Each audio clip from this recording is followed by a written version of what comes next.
पिंपळनेर येथून हनुमान जयंती उत्साहात रक्तदान शिबिरातून समाजाला प्रेरणादायी संदेश। पिंपळनेर येथील जागृत मारुती देवस्थान इथं हनुमान जयंती मोठ्या उत्साहात साजरी करण्यात आली। या निमित्त देवस्थान व जनकल्याण रक्तपेढी जालना यांच्या संयुक्त विद्यमाने रक्तदान शिबिराचे आयोजन करण्यात आले।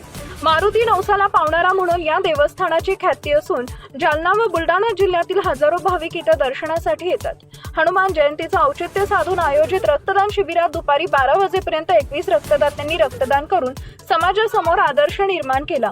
यावेळी देवस्थानतर्फे भाविकांसाठी महाप्रसादाचेही आयोजन करण्यात आले होते।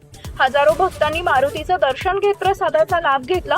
धार्मिक उत्साहासोबतच सामाजिक बांधिलकी जपणारा हा उपक्रम परिसरात कौतुकास पात्र ठरलाय। टाइम्स ऑफ महाराष्ट्रासाठी देऊळगाव राजा प्रतिनिधी बबनराव नागरे यांचा रिपोर्ट।